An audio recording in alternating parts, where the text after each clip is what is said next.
अस्सलाम वालेकुम एवरीवन, कैसे हैं आप सब। आज मैं आपको कफ़ारा ड्रामा का एपिसोड 83 का रिव्यू देने वाली हूं। अगर आप मेरे चैनल पर न्यू हैं तो चैनल को जल्दी से सब्सक्राइब कर लें ताकि मेरे आने वाली हर न्यू वीडियो की नोटिफिकेशन सबसे पहले आपको मिले। रिव्यू पसंद आए तो लाइक करें, शेयर करें और एक प्यारा सा कॉमेंट। तो चलिए रिव्यू स्टार्ट करते हैं।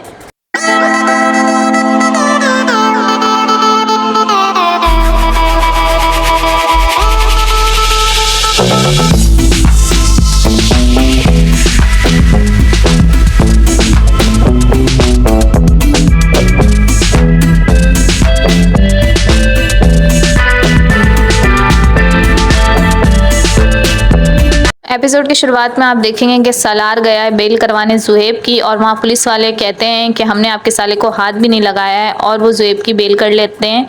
और ज़ुहैब आता है बाहर तो देखता है कि मेरी बेल हो चुकी है। जब वो लोग बाहर निकलते हैं तो सितारा से टकराते हैं। सितारा अपने वकील के साथ पहुँचती है। जब देखती है ज़ुहैब बाहर है तो वो वकील को वापस भेज देती है और सलार पूछता है तुम यहाँ क्या कर रही हो। सितारा कहती है मैं यहाँ ज़ुहैब की बेल करवाने आई थी, जिस पे सलार कहता है तुम मुझे कॉल नहीं कर सकती थी। जिस पे सितारा कहती है कि डैड ने कहा था कि मैं खुद चली जाऊँ वकील लेके। सलार कहता है ओ तो तुम यहाँ ताहिर सिकंदर की बहू बनकर आई हो। सितारा कहती है क्यों, अगर मैं आपको कॉल करती तो आप नहीं आते। सलार कहता है कि अगर तुम मेरी मोहब्बत और मेरी बीवी बनके मुझे कॉल करती तो मैं ज़रूर आता, लेकिन अगर तुम ताहिर सिकंदर की बहू बनकर मुझे बुलाओगी तो मैं तुम्हारे ख्याल में भी नहीं आऊँगा। और ये कहकर वो गुस्से से वहाँ से चला जाता है।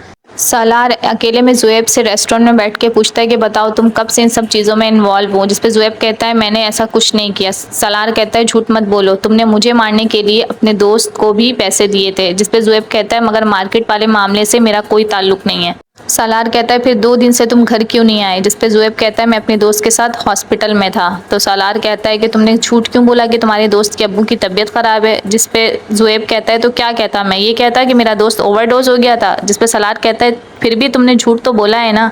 ज़ुहैब कहता है आखिर ताया मुझे बचाने के लिए पुलिस स्टेशन क्यों नहीं आए। जिस पे सालार कहता है पहले उनकी कम बदनामी हो चुकी है, वो यहाँ पर आते हैं, लोग उनके साथ बदतमीजी करते हैं, वो अच्छा लगता है तुम्हें। जिस पे ज़ुहैब कहता है तो फिर आप क्यों आए। सालार कहता है कि क्योंकि हम जिनसे मोहब्बत करते हैं उनके लिए बदतमीजी बर्दाश्त करते हैं। जिस पे ज़ुहैब कहता है तो फिर सितारा।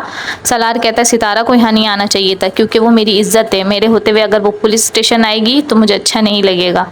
वहीं दूसरी तरफ किरण बैठकर रो रही होती है। उसे अपनी गलती का पछतावा हो रहा है क्योंकि उसने दबीज़ जैसे इंसान पर भरोसा किया। उसे सारे ख्यालात वापस से याद आ रहे होते हैं कि किस तरीके से दबीज़ किस तरह से बनावटी बातें करता था, उसके लिए मोहब्बत दिखाता था। वो सारी चीज़ें याद कर करके और किस तरीके से उसकी बदनामी हुई है वो सब कुछ याद करके वो बहुत दुखी होती है। सितारा घर आती है और पूछती है आप लोगों ने मुझे कुछ बताया भी नहीं, इतना सब कुछ हो गया। जिस पर ताई जी कहती है हमने समझा कि सलार ने तुम्हें सब बता दिया होगा, उसने ही बचाया है, वरना वो लोग तो ताया जी और किरण दोनों को लेके जा रहे थे।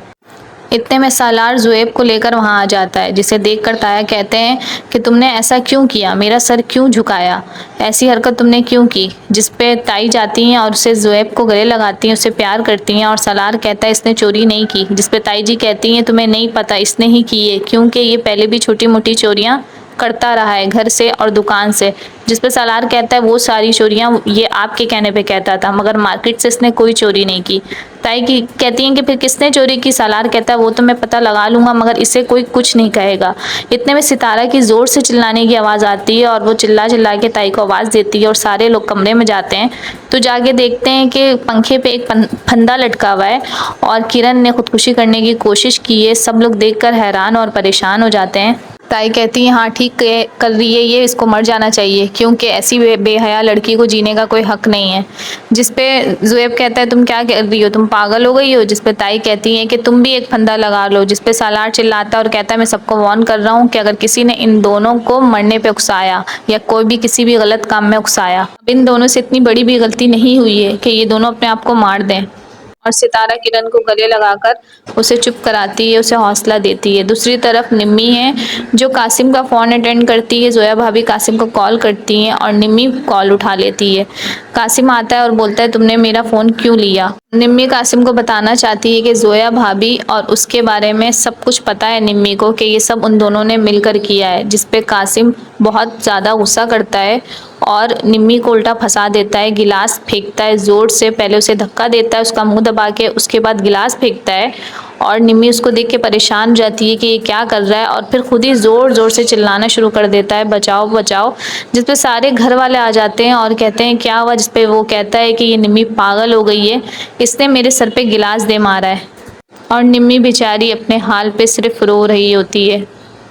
दूसरी तरफ सितारा और सालार घर पहुंचते हैं तो देखते हैं ज़हरा आंटी आई हुई हैं और वो ताहिर अंकल को बेइज्जत कर रही हैं कि तुमने एक बच्ची को आंख में आंसू लेके प्रेस में बिठा दिया। और सितारा और सालार सुन रहे होते हैं।